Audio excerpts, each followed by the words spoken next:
پہلی بات تو یہ، ہمارے بعض لوگوں کے ذہنوں میں، سادہ دل لوگ وہ سمجھتے ہیں کہ پوری دنیا میں ایک ہی دفعہ آ جانی چاہیے. یہ کوئی علاقائی خلافت تو نہیں ہو سکتی، خلافت تو عالمی ہوتی ہے. ان سے میں کہتا ہوں، عالمی خلافت کب تھی جناب؟ یہ تو نہ خلافت راشدہ میں عالمی تھی.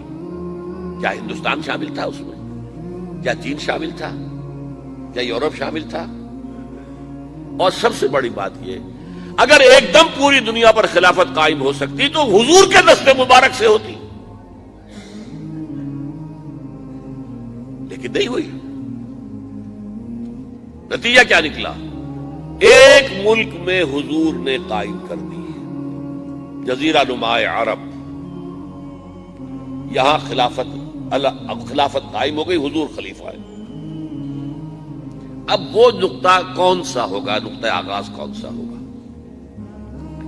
اس میں پہلی بات تو میں نے کہا، جو شک کرے گا اس کا پھر ایمان مشکوک ہے. ہوگا، لازماً ہوگا، گلوبل ہوگا، پوری دنیا میں ہوگا.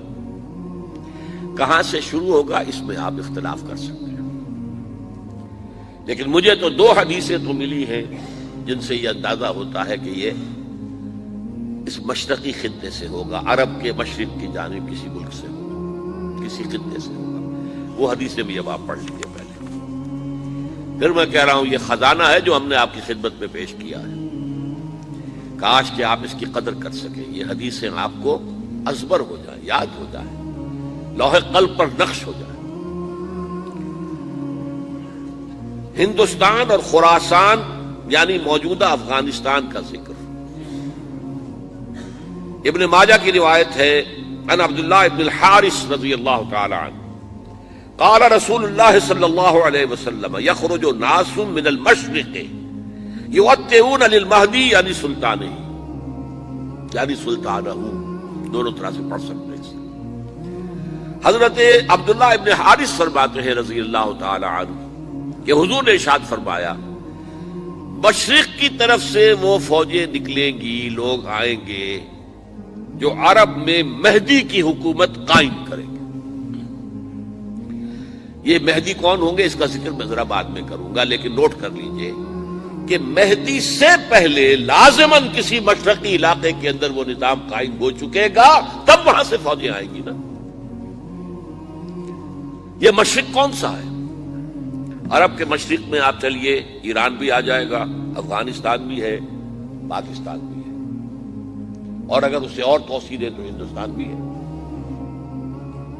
یہ ہے عرب کا مشرق. اس سے فوجیں جائیں گی. اس کا کیا مطلب ہے کہ اس میں سے کسی جگہ پر نظام خلافت پہلے قائم ہو جائے گا، تاکہ وہاں سے فوجیں جائیں گی جو جزیرہ نما عرب میں حضرت مہدی کی حکومت کو قائم کریں گی. اب دوسری حدیث سنیے. یہ سنن ابن ماجہ کی حدیث تھی جو میں نے آپ کو سنائی، آپ نے پڑھی. دوسری، عن ابی ہریرہ رضی اللہ تعالی عنہ، یہ ترمذی شریف کی روایت ہے. قال قال رسول اللہ صلی اللہ علیہ وسلم یخرج من خراسان رایات سود لا يردها شیء حتی تنصب بایلیا. خراسان کے علاقے سے سیاہ جھنڈے لے کر فوجیں آئیں گی، ان کا رخ کوئی موڑ نہیں سکے گا، ان کو پیچھے پھیر نہیں سکیں گے کوئی بھی، یہاں تک کہ وہ یروشلم میں جا کر جھنڈے نصب کر دیں گے. ایلیا حضور کے زمانے میں یروشلم کو کہتے تھے. یہ یروشلم تھا جب حضرت سلیمان کی حکومت تھی، اور یہاں پر معبد سلیمانی، ہیکل سلیمانی قائم ہوا. پھر یہ یروشلم ہی رہا ہے تاریخ میں، یہاں تک کہ سن 70 عیسوی میں جب ٹائٹس رومی جنرل نے اس کو گرایا، ختم کیا، سیکنڈ ٹیمپل گرا دیا، اور یہاں سے یہودیوں کو کہا نکل جاؤ، یہاں سے کوئی یہودی باقی نہیں رہا، تب بالکل تہم بالا برباد کر دیا. اس کے کوئی 150 سال بعد ہیڈریان، رومن ایمپرر ہیڈریان، اس نے پھر دوبارہ آباد کیا اس شہر. 150 سال تک یہ بالکل بنجر اور بالکل غیر آباد پڑا تھا. اب ہیڈریان نے جب آباد کیا تو اس کا نام ایلیا رکھا، اب یروشلم نام نہیں تھا۔ تو حضور کے زمانے میں پھر اس کا نام ایلیا تھا، اور اب اس سے کیا معلوم ہو رہا ہے کہ یہ یروشلم مسلمانوں کے قبضے سے اس وقت نکلا ہوا ہوگا۔ ایک دفعہ پہلے نکلا تھا، سن 1099 عیسوی میں مسلمانوں کے ہاتھ سے نکلا، کروسیڈرز عیسائیوں نے آ کر اس کو قبضے میں کیا، لاکھوں مسلمانوں کو مارا، قتل کیا۔ اس کو 1187 عیسوی میں واپس لیا ہے۔ کس نے لیا ہے؟ صلاح الدین ایوبی کرد۔ عرب کھوکھلے ہو چکے تھے، عربوں نے کھویا، واپس نہیں لے سکے، بہت حکومت کر چکے تھے، 400-500 برس کی حکومت کر کے، اور ان کے عیش اور ان کے آرام، اب ان میں جان نہیں تھی کہ وہ واپس لے سکے۔